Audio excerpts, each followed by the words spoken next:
வணக்கம்.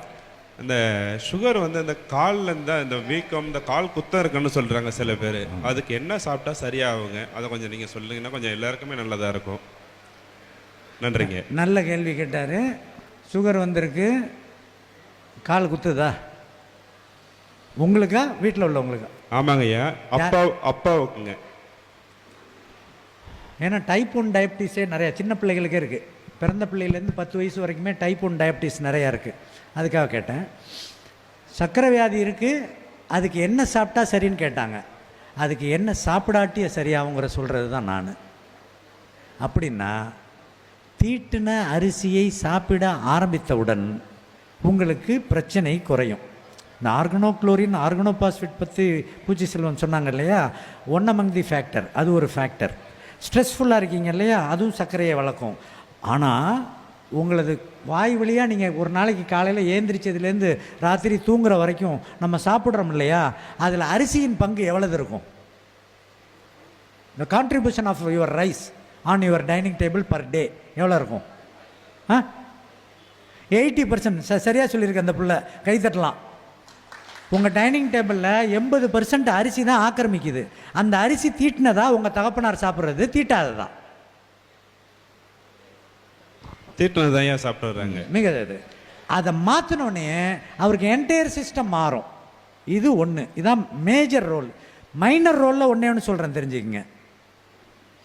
மருந்தாக ஒன்று சொல்கிறேன். ஏன்னா மருந்தா அரிசி, மாமருந்தாக ஒரு துணை மருந்து. வெந்தயம், சீரகம், மிளகு அளவு சொல்லிடுறேன். 1 பங்கு வெந்தயம், 1.5 பங்கு சீரகம், 4 பங்கு மிளகு. ஏதாச்சும் ஒரு அளவு சொல்லுங்கள் இந்த ப்ரொபோர்ஷனுக்கு. வெந்தயம் 1 பங்கு. அது ஏதாச்சும் ஒரு வெயிட் சொல்லுங்கள். 100 கிராம். ஏன் அவ்வளவு? 10 கிராமுக்கு வாங்க.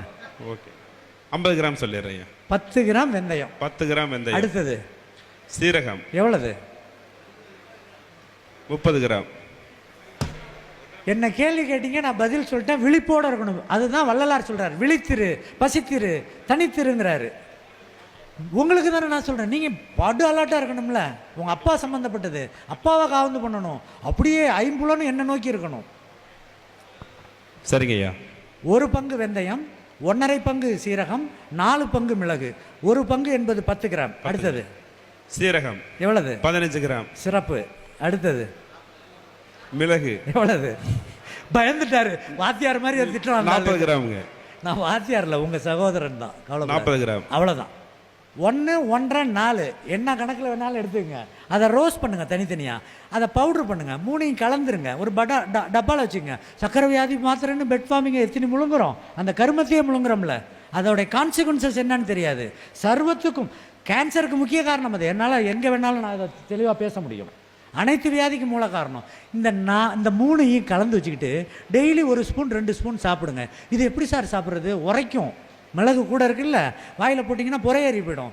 குழம்பு ரசம் வைக்கிறீங்கல்ல, ரசம் ஊற்ற போகிறாங்களா உங்கள் அப்பா சாதத்தில், அதில் 1 ஸ்பூனை போட்டுட்டு மேலே ரசத்தை ஊற்றி பேசிச்சுக்கோங்க.